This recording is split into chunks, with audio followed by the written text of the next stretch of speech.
What's up, people? I'm back. Fred White, Tales from the Pen. So, today's video is going to be brief.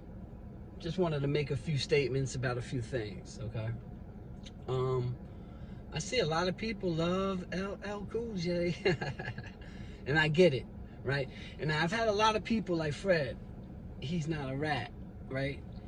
He's a civilian. And I get that, and I understand that concept, right? He's not in the streets. He wasn't in the streets running, doing craziness, and then get caught up and want to tell. So that's certain people's, you know what I mean, mindset of a rat, right? Like, say, Tekashi, right? But Tekashi wasn't running around. He was just ordering stuff. Tekashi was a clown. But here's the thing. I've had certain people write me, numerous, right? One or two I've even had to block because it got silly. Saying that LL, first their point was LL isn't a rat. And then in the same comments, same people would write, besides, LL ran with some Queens gangsters who would have got his jewelry back. So I think you lying. This is what one couple dudes actually said. Nah, he ran with such and such. He ran with such and such. You know, Queens notorious drug lords and gangsters, right? So which is it? You see what I'm saying? That's like an oxymoronish type thing, right? Which is it? Was he a civilian? Or was he running with these dudes? Now, here's the thing. I understand LL might not have been out in the streets running, robbing, but here's what happened. When LL got on or started rapping and people realized he was going to be something, what happens? All these people start gravitating towards him, right? All these big-time drug dealers, all these gangster dudes got around him, which is what happens with most of these rap dudes, right? Half these rap dudes, it's not them. It's the crews that they run with. Follow me now. It always happens, right? You think that these gang, you know, Bang Bang gang members that was running with Tekashi, you think they fucking really liked him? You think they thought he was a gangster? No. He's a goofy. Everybody know that. But what happened? It's the straggler, it's the people around him. So what happens, right? When they came in with that ring on, right? They snatched all of them motherfuckers up, right? That were been under investigation. Correct? Even when he got kidnapped, they had it all on wire and cameras. Why? Because his driver, his personal driver, was supposedly illegal here. So the feds snatched him up, said, we're going to send you back to your country. Let us wire your truck. And that's what he did. He let him do it. So all that shit was on tape already, as it was, right? Are you with me? So my point is, back then, no disrespect to L, salute to him, man. But back then, LL Cool J ran with a crew, man, of so-called gangsters. I'm not saying he was. Do you understand? And when he's, you know, talking, you know, lemonade punks, put them in the trunk. Thought you heard me and your ego shrunk, right? Step to me and I'm gonna crush you like a jelly bean. And he's in these skating rinks and running around with these certain Queens dudes and with big chains. Nobody knew, really. And back then, let me tell you something, because there's a few people who were like, the Queens drug dealers would have got his chain back. They was gangsters. Check this out. In the 80s, them 80s stick-up kids, they wasn't giving back shit, especially them kids from Brooklyn. They wasn't giving back nothing. That wasn't the first time L got robbed. He got robbed at Empire State, you know, Empire Skating Rink. Facts. You know, the original 50 Cent. He's, you know, he's deceased now, but the original 50 Cent of Notorious, everybody who heard about him, Google him. Notorious stick-up kid. Dudes wasn't giving nothing back. Come on. Now, again, I'm not saying LL, you know, I'm just telling you that he ran with people that were above his status. He ran with people that were different from him. And that's what happens when you try to fit in, or you try to, you know, because that's what happens with a lot of these rappers, even nowadays. They surround themselves with gangsters so that their reputation seems solidified. Does that make sense? They run with gangsters, known gangsters in the streets. Known killers. They surround themselves with them, so you think they're the same way, and what they're rapping about is what it is. And that's not really the case. Sometimes it may be. Sometimes.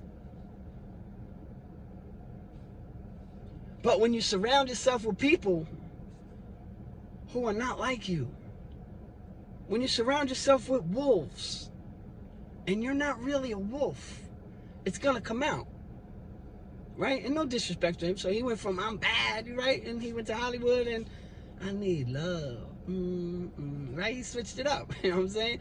Because he wasn't that. And he realized that. And that's no disrespect to him. He understood, listen, I'm not like these guys here. These guys are a different breed than me. But it took a few things to happen to him to understand that. Because as I say, experience is the greatest teacher. So he understood, wait a minute. This is not what I'm about. You know what I'm saying? The ladies love me. What am I doing? He went on to, hey, listen. You know, a lot of people felt maybe I was glorifying the shit. No, here's the thing. It's just that I knew dude. I knew dude that actually got a 10 years, 10 to 20. That's what he got. I knew him personally, so it was a different thing. I know about a lot of rappers getting robbed. Let's get this straight. I know 1,000% a lot of these rappers, a lot of them, even ones that's out now, no, they've all been robbed, man. You know, I'm not going to put that out there. The only reason I did that, because I'm not with this clout chasing shit like these other YouTubers. The only reason I actually did that was just because I knew dude. But on the flip side to that, you shouldn't be out here robbing people. That's what, you know, that's what you get. You guys know I say this shit all the time. Get a fucking job. Do something with your life. You taking stuff from other people that, you know what I mean? You got to take what comes with that. So a lot of people felt more that I was, that's because I know him. You know what I'm saying? And I knew this thing about, you know, for 25 years already I knew this. And I knew dude. So it was kind of, do you understand? That's the only reason I spoke about it. I don't speak about any of these other rappers getting robbed. And again, I know a lot of them who have been robbed. But, you know, it's none of my business. And not that that was my business, but again, I knew the kid, so I was just retelling a story. Right? And I'm trying to put this out here to these kids. When you running with people that are not like, that you ain't built like that, you're going to get exposed. You're going to get, you know, eventually karma's going to come back for you. And if you're out here robbing and doing things like that, karma's going to come back to you. That's the way it is. Stay in school, get a job, and be a square. Like me. That's it. I was just telling a story because it was personal to me. You know what I mean? Like, that's it. You'll never hear me on here talking about, oh, such and such also got robbed. Because, again, I know a lot of these dudes that got robbed, man. Because, as I say, you got to realize that even as a drug dealer, right? There's people, even lower drug dealers, you'll have dudes in the hood trying to climb through your window and do all that shit. But there's real, like there's real big drug dealers. There's real stick-up crews. Understand this. They're not giving shit back, bro. They're not. And there's real-life stick-up crews that I knew in the penitentiary, right, that would do what they would call homework. This is what they called it. Got to do homework tonight. They would sit for days on somebody, weeks, watching their every move. Nowadays, they've upgraded it. They've even put GPSs on certain drug dealers' cars and things so they can know where they at. Like, this is the advanced stage of the stick-up kid. Back then, there was none of that. They would just follow you home. Right? See where you lived. Watch your activities. Sit in the van. They may sit there all day, weeks. Watch you. Watch every time you come out the house. Watch who you come out the house with. Know how many people are in the house. Know if there's a dog. Knowing if there's pit bulls. Because if there's a pit bull, then, you know, I knew certain crews that would go in And they would go in with fire extinguishers. When they're kicking the door in, one, you know, a couple have the gun, one have the fire extinguisher. So when that pit bull runs up, you hit them with that fire extinguisher, and they run. Now, I'm just saying, these are the depths of people think they got dogs. That shit don't matter. They'll kill your dog. They'll kill your mother. There's stick-up kids. I mean, this is a lot of documented things where people have kidnapped family members, killed little boys, killed mothers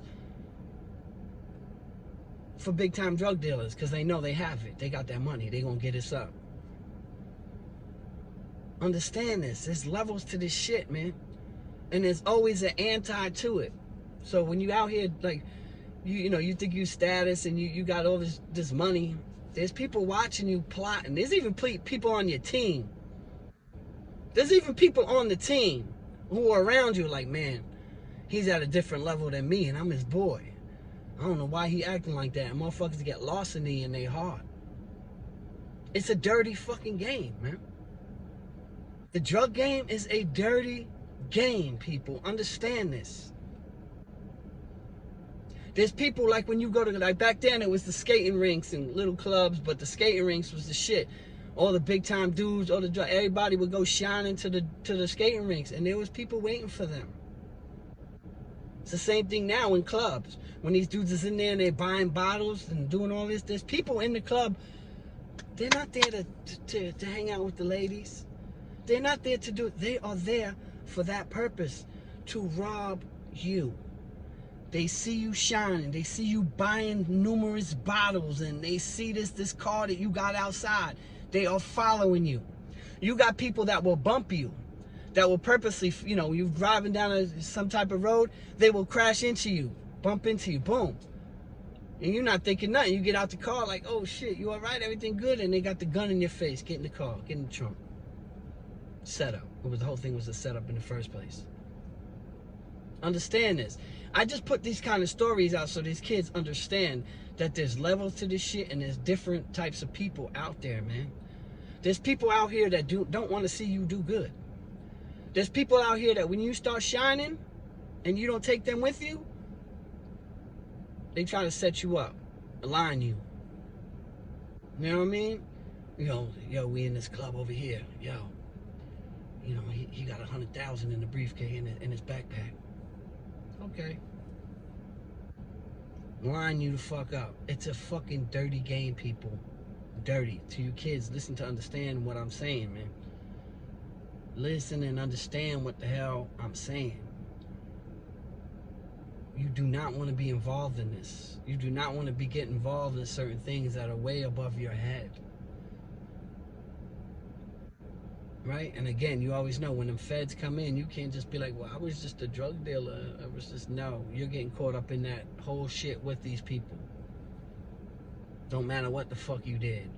If you did anything for the betterment of the gang, if you did anything for the furtherance of the gang, RICO, racketeering. It's not a game. It's not a joke. You see all these dudes. Now they're talking about the other kid from Chicago that got caught with all the credit, the rapper, big time. They say he's you know, he's talking. Most people talk, people. This is what I'm trying to tell you, man. Most people in jail, you know, in these big organizations, they had informants, and that's why. And you got to realize that confidential informants are not people that work in the pizza shop that don't know you. These confidential informants are in. Because in order for you to give information about certain things, you have to be in that organization. Because no one from the outside is going to know anything about what's going on in this organization. It's somebody that's already in there. And people, not just one, there's numerous rats. Understand this, it's a dirty life, it's a dirty game. That's why I've never chose to, you know, get myself into that type stuff, man. I've been home all these years without a jaywalking fucking ticket. You know, you just gotta wake up and realize, man. When you're in the penitentiary, your homies is gone, man. You guys know my motto, the streets don't fucking love you, man. The streets don't love you. And even people that you think love you, they will line your ass up. So stay your ass in school. I just wanted to come on here and you know, rectify a few things. I'm not justifying what dude did, Robin. You know what I mean? All them stick-up kids from the 80s, they have all been shot numerous times. They've all been in jail numerous times. They live lives because that's that karma, that bad karma. You do bad, it's going to come back to you. You do some positive vibes, it's going to come to you. This is life. This is what the world brings. Do the right thing. Because once them penitentiary doors close, it's too fucking late. Don't cry now. You did the crime, you got to do the time, right? You already know. Like the Beretta song, don't do the crime if you can't do the time. Yeah, don't do it. I'm an old timers, remember Beretta, you know what I mean? So, I'm just telling you people. I just wanted to come on here, Rick. I'm not justifying anything. I'm just telling a story. I was just telling a story. And, you know, I'm sorry if I offended anybody. You know what I mean? Because people were in my comments like, I don't believe you. He was running with this one. He was running with that one. That's my point. He was. What you know him as now, it's not who, you know? And again, when I say running with them, he just has them around him. It wasn't like he was participating, but when you have all these people around you, what do they say? Birds of a feather flock together, right? And you just get caught up in that. When you're around certain people, you get caught up in that. When you're around certain people, you're going to be labeled, even if you're not, you know, even if you're just nothing, if you're just a rapper, you're going to get caught up in that. That's how it goes, man. I'm going to put this video out. I'm not sure about Wednesday, people. You guys know I'm getting married Friday. Your boy, I'm taking the plunge. And so, you know, I might have some you know, doing all types of plans and doing all this, you know, things in the house and stuff. So I'm not sure about Wednesday. We'll see about Wednesday at 8 o'clock. But I just wanted to get this out there to the people who, you know, who were writing silly things. Most of them got deleted, but I just, you know, wanted to put this out there to rectify something in case anybody had, you know, in case I left things unanswered. On that note, people, I got to get back to grinding. Love you guys. You already know. Experience, people, is the greatest teacher. But somebody else's experience could be just as valuable if you pay attention and listen. And on that note, people, Fred White, signing off.